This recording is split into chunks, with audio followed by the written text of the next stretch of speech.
Como vota a eminente ministra Carmen Lúcia. Muito obrigada, senhor presidente, pela palavra. Cumprimento Vossa Excelência, os senhores ministros, de uma forma muito especial, o ministro relator, André Mendonça. Cumprimento o Procurador-Geral da República, senhoras e senhores advogados, de uma forma também muito especial, cumprimento os senhores parlamentares presentes e todos os parlamentares em geral, mas especialmente esses que estão presentes, cumprindo sua função, seu direito, seu interesse de ver o desate desta causa, que é posta desde a década de 70. Alguns parlamentares têm impetrado mandado de segurança, alguns com sucesso, alguns não, mas para deixar claro que o acesso à jurisdição, claro, é garantida até para cumprir o artigo 2º da Constituição, no sentido de que os poderes são independentes e harmônicos, a jurisdição é prestada, e em caso de conflito se resolve exatamente nesses termos. Quero dizer, senhor presidente, que eu cumprimento também os servidores, todos que estejam presentes nos acompanhando. Eu farei a juntada de voto, como tem sido feito, e vou pontuar os fundamentos principais do meu voto e da minha conclusão. Também, como já foi feito aqui, enaltecendo o papel não apenas do Congresso Nacional, mas especificamente das comissões parlamentares de inquérito, que têm estudos muito importantes, inclusive, e prestação de serviços muito significativos para a história brasileira, inclusive no passado mais recente, e eu mesma já me dediquei a este tema, e não tenho a menor dúvida da importância e da significação que já foi aqui, à unanimidade, devidamente realçado.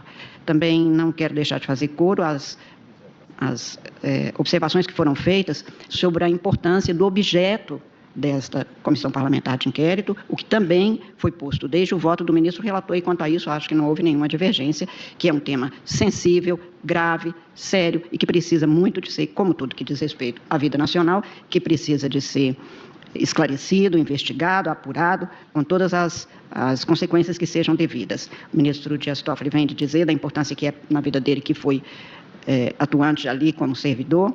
Eu digo que, para mim, o Congresso Nacional tem importância específica por ser uma das mais velhas na bancada, e eu fiz prova de direito constitucional em 77 com o Congresso fechado. Portanto, o Congresso estar aberto, atuante e garantido em todos os seus direitos é algo que me toca de maneira muito profunda. O que significa exatamente que, no julgamento e nos votos, nós, cumprindo a nossa função de juízes que têm a incumbência constitucional de guarda da Constituição, temos que nos ater a ela, e é isso que eu vou fazer, portanto, fazendo este realce inicial, e que é verdadeiro, não é retórico, do meu absoluto respeito ao Congresso, às comissões parlamentares de inquérito, que eu acho que cumprem verdadeiramente um papel, mas também à contenção e ao respeito integral à legislação. E eu ponho, neste caso, que a fundamentação deste mandado de segurança está basicamente alicerçada na interpretação que estamos dando e com compreensões diferentes, é por isso que se tem um colegiado, sobre o dispositivo constitucional, artigo 58, basicamente no parágrafo 3º,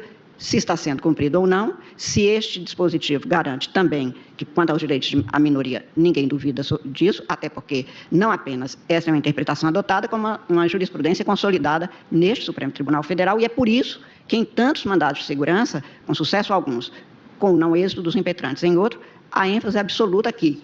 As minorias têm de ter direito para ter democracia. Aliás, se não tiver oposição, não se tem democracia. E, portanto, faz parte da vida democrática a presença das oposições, das minorias, com direitos das minorias, para que elas tenham a chance de um dia se tornar maiorias, inclusive. Mas não é isto que é o ponto fundamental aqui. Para mim, aqui, o ponto fundamental é, primeiro, se nós poderíamos conhecer e tratar de um assunto que está numa zona muito tênue sobre o que é interna corporis e o que não é. Se houve mandado de segurança, se houve vários, só para ficar nos mandados de segurança que exigem o cumprimento de requisitos muito específicos, quer pelo dispositivo do inciso 69 do artigo 5º da Constituição, quer pelo artigo 58, parágrafo 3º, nesse caso específico, quer pela lei 2016, que é a lei do mandado de segurança. Ou seja, é preciso que a gente tenha a compreensão de qual é o quadro jurídico fundamentando este mandado de segurança, que o ministro André, e digo isto, ministro André, e já disse pessoalmente, desenvolve com um raciocínio não apenas brilhante, mas profundo, fazendo o apanhado de tudo que o Supremo vem, na sua compreensão, decidindo sobre esse tema. Para mim, quando a Constituição estabelece expressamente quanto ao mandado de segurança, considerar mandado de segurança para proteger direito líquido e certo, não amparado por habeas corpus ou habeas data, seja qual for a autoridade que tenha praticado ilegalidade ou abuso de poder. Aqui a gente fala todo dia em sala de aula e nos votos aqui manifestados. É preciso que se caracterize bem se há um direito que se exponha, mas mais do que um direito que corresponde a um determinado interesse legítimo, a liquidez e a certeza do direito. Sendo a certeza a veracidade de fatos que se contrapõe ao direito e a liquidez a execuibilidade independente de outro procedimento. E é isto que, com todas as vênias do ministro André Mendonça e agora do voto do ministro Fux, eu não consigo vislumbrar neste caso. A certeza de que, com base na Constituição, os membros desta comissão parlamentar de inquérito têm um direito automático, quase automático, que seria a apresentação de um requerimento que teria que ter sido recebido, e isto geraria, nos termos do que posto na petição inicial, a prorrogação, que, portanto, ficaria automática. E como é que se conjugaria isto com um dispositivo constitucional que é taxativo ao dizer que as comissões parlamentares de inquérito, que terão poderes de investigação próprios das autoridades judiciais, serão criadas, e aí se tem, mediante requerimento de um terço de seus membros, o que se tem para apuração de fato determinado, e nós já tivemos casos aqui em que nós negamos dizendo que não havia determinação dos fatos e qual era o objeto específico, não é o caso, e por prazo certo. Eu não tenho dúvida também já foi objeto de prorrogação de várias comissões, nos termos, portanto, que são desenvolvidos de forma coerente aos outros requisitos para esta prorrogabilidade. Ou seja, para mim, a comissão parlamentar de inquérito é prorrogável, não prorrogada automaticamente.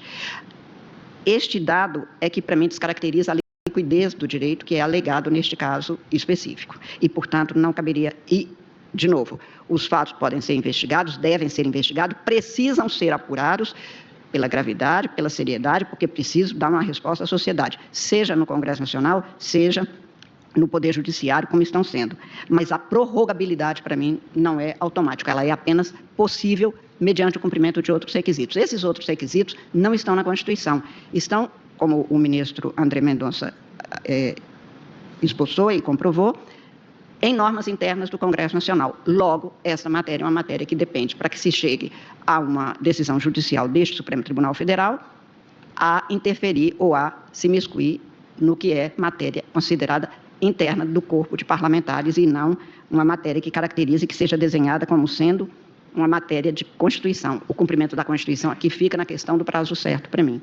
Também porque se afirma na petição inicial que, e o pedido foi formulado para que houvesse o recebimento do requerimento e a leitura automática, a leitura necessária. E consta da petição inicial que o secretário da mesa já teria dito que recebido está prorrogado.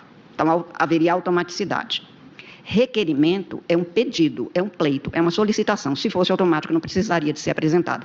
Porque não vou pensar que um presidente de Congresso Nacional, um presidente da Câmara, presidente da República, presidente do Supremo, fosse um carimbador de alguém apresentando, e independente de ele, inclusive, conferir todos os requisitos constitucionais, legais e regimentais, ter que necessariamente acatar. Neste caso, não haveria um requerimento. Haveria um encaminhamento, quase uma notícia, de fato, que a comissão teria, portanto, sido prorrogado.